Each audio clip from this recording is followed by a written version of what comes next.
ರಾಜಮೌಳಿ ನಿರ್ದೇಶನದ SSMB 29 cinema ಭಾರಿ hype create ಮಾಡಿದೆ. ಬಹಳ ದೊಡ್ಡ ಮಟ್ಟದಲ್ಲಿ ಈ ಸಿನಿಮಾ ನಿರ್ಮಾಣ ಆಗ್ತಾ ಇದೆ. ಯಾವುದೇ ಸುಳಿವು ಬಿಟ್ಟುಕೊಡದೆ ಸಿನಿಮಾ ಚಿತ್ರೀಕರಣ ಮಾಡಲಾಗ್ತಾ ಇದೆ. ಮಹೇಶ್ ಬಾಬು ಹುಟ್ಟುಹಬ್ಬದ ಸಂಭ್ರಮದಲ್ಲಿ ಸಿನಿಮಾದ ಟೀಸರ್, ಕೊನೆ ಪಕ್ಷ ಪೋಸ್ಟರ್ ಆದರೂ ಬಿಡುಗಡೆ ಆಗುತ್ತೆ ಅಂತ ಅಭಿಮಾನಿಗಳು ಭಾವಿಸಿದ್ರು. ಆದರೆ ಅದು ಸುಳ್ಳಾಗಿದೆ. ಆದರೆ ನಿಮ್ಮ ಕಾಯುವಿಕೆಗೆ ತಕ್ಕ ಪ್ರತಿಫಲ ಗ್ಯಾರಂಟಿ ಎಂದು ರಾಜಮೌಳಿ ಪೋಸ್ಟ್ ಮಾಡಿದ್ದಾರೆ.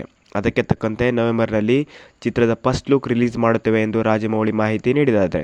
ಸಿನಿಮಾದ ನಾಯಕ ಮಹೇಶ್ ಬಾಬು ಧರಿಸಿರುವ ಲಾಕೆಟ್ ಹೈಲೈಟ್ ಮಾಡಿ ಪೋಸ್ಟರ್ ಗ್ಲಿಂಪ್ ಒಂದನ್ನು ಹಂಚಿಕೊಂಡಿದೆ. ಜನನಾಯಕನ್ ಸಿನಿಮಾದ ಮೇಲೆ ಭಾರಿ ನಿರೀಕ್ಷೆ ಜೋರಾಗಿದೆ. ಮುಂದಿನ ವರ್ಷ ಜನವರಿ ಹೊತ್ತಿಗೆ ಈ ಸಿನಿಮಾ ರಿಲೀಸ್ ಆಗೋದಕ್ಕೆ ಘೋಷಣೆ ಆಗಿದೆ. ಆದರೆ ಅದಕ್ಕೂ ಮುನ್ನ ಸಿನಿಮಾದ ಪ್ರಚಾರವನ್ನು ವಿಶ್ವದಾದ್ಯಂತ ಮಾಡಲು ಪ್ಲಾನ್ ಮಾಡಿಕೊಂಡಿದೆ ಸಿನಿಮಾ ತಂಡ.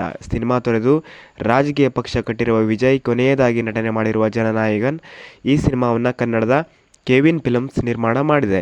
ಚಿತ್ರೀಕರಣ ಸಂಪೂರ್ಣವಾಗಿದ್ದು ಪೋಸ್ಟ್ ಪ್ರೊಡಕ್ಷನ್ ಕಾರ್ಯಗಳು ನಡೀತಾ ಇವೆ. ಇದೀಗ ಪ್ರಚಾರದ ರೂಪುರೇಷೆ ಸಿದ್ಧ ಮಾಡಿರುವ ತಂಡ ಮಲೇಷ್ಯಾದಲ್ಲಿ ಡಿಸೆಂಬರ್ 27ರಂದು ಚಿತ್ರಕ್ಕಾಗಿ ವಿಜಯ್ 275 ಕೋಟಿ ರೂಪಾಯಿ ಸಂಭಾವನೆ ಪಡೆದಿದ್ದು ಭಾರೀ ಸುದ್ದಿಯಾಗಿದ್ದು, ಇದೀಗ ಕೊನೆಯ ಸಿನಿಮಾ ಎನ್ನಲಾಗದ ಜನನಾಯಕನ್ ಸಿನಿಮಾ ಪ್ರಚಾರದಲ್ಲೂ ಅಬ್ಬರಿಸಲು ಪ್ಲಾನ್ ಮಾಡಿಕೊಂಡಿದ್ದಾರೆ ಸಿನಿಮಾ ತಂಡ. ಧ್ರುವ ಸರ್ಜಾ ಲಪ್ಡ ನೋಡೋದಾದರೆ, ಧ್ರುವ ಸರ್ಜಾ ಮ್ಯಾನೇಜರ್ ಹೇಳಿರುವಂತೆ ರಾಘವೇಂದ್ರ ಹೆಗಡೆ ಅವರು ಧ್ರುವ ಸರ್ಜಾ ಜೊತೆ ಸೈನಿಕರ ಕುರಿತಾದ ಸಿನಿಮಾ ಮಾಡೋದರಲ್ಲಿ ಇದ್ದರು. ಆದ್ದರಿಂದ ಈ ಸಿನಿಮಾದ ಬಜೆಟ್ ಜಾಸ್ತಿ ಆಗುತ್ತೆ. ಕನ್ನಡದಲ್ಲಿ ಸಿನಿಮಾ ಮಾಡೋದು ಬೇಡ, ಕನ್ನಡದಲ್ಲಿ ಸರಿಯಾಗಿ ಬಿಸ್ನೆಸ್ ಆಗಲ್ಲ, ತಮಿಳು ಅಥವಾ ತೆಲುಗಿನಲ್ಲಿ ಸಿನಿಮಾ ಮಾಡೋಣ ಅಂತ ಹೇಳಿದರು. ಇಲ್ಲ, ಕನ್ನಡದಲ್ಲಿ ಮೊದಲು ಮಾಡೋಣ, ಕನ್ನಡಕ್ಕೆ ಆದ್ಯತೆ ಕೊಡಿ ಅಂತ ಧ್ರುವ ಸರ್ಜಾ ಅವರು ರಾಘವೇಂದ್ರ ಹೆಗಡೆ ಅವರಿಗೆ ಹೇಳಿದರು. ಇದಕ್ಕೆ ಒಪ್ಪದ ರಾಘವೇಂದ್ರ ಅವರು ಜೂನ್ 10ಕ್ಕೆ ಮುಂಬೈ ಕೋರ್ಟ್ನಿಂದ ನೋಟಿಸ್ ಕಳಿಸಿದ್ದಾರೆ. ಜೂನ್ 15ಕ್ಕೆ ನೋಟಿಸ್ಗೆ ನಾವು ಉತ್ತರವನ್ನು ಕೊಟ್ಟಿದ್ದೇವೆ. ನಮ್ಮ ಕಡೆಯ ಲಾಯರ್ ಕೂಡ ಈಗ ಮಾತುಕತೆಯಲ್ಲಿದ್ದಾರೆ ಎಂದು ಸ್ಪಷ್ಟಪಡಿಸಿದ್ದಾರೆ ಧ್ರುವ ಸರ್ಜಾ ಮ್ಯಾನೇಜರ್.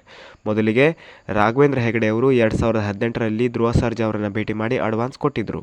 2018ರಲ್ಲಿ ಭೇಟಿಯಾಗಿದ್ದಾಗ ಸೈನಿಕರ ಕುರಿತಾದ ಸಿನಿಮಾ ಮಾಡಬೇಕೆಂದು ಹೇಳಿದರು. ಇದಕ್ಕೆ 3,15,00,000 ರೂಪಾಯಿ ಅಡ್ವಾನ್ಸ್ ಕೊಟ್ಟಿದ್ದರು. ಕಥೆ ರೆಡಿ ಮಾಡಿಕೊಂಡು ಬಂದು ಸಿಗ್ತೇವೆ ಅಂತಲೂ ಹೇಳಿದರು. ಧ್ರುವ ಸರ್ಜಾ ತಂಡದಿಂದ 3 ತಿಂಗಳಿಗೊಮ್ಮೆ ಕರೆ ಮಾಡಿದಾಗ ರಾಘವೇಂದ್ರ ಅವರಿಗೆ ಕತೆ ಇನ್ನೂ ಸಿದ್ಧವಾಗ್ತಿದೆ ಅಂತ ಹೇಳ್ತಾ ಇದ್ರು ಎಂದು ತಿಳಿಸಿದ್ದಾರೆ. ಹೀಗೆ 5 ವರ್ಷಗಳಿಂದ ಹೇಳಿ ಕೊನೆಗೆ ಮೊದಲಾರ್ಧದ ಕಥೆಯನ್ನು ಕಳಿಸಿದ್ದಾರೆ. ಸೆಕೆಂಡ್ ಹಾಫ್ ಕತೆ ಎಷ್ಟು ಬಾರಿ ಫಾಲೋ ಅಪ್ ಮಾಡಿದ್ರು ಅವರು ನಮಗೆ ಕೊಡಲಿಲ್ಲ.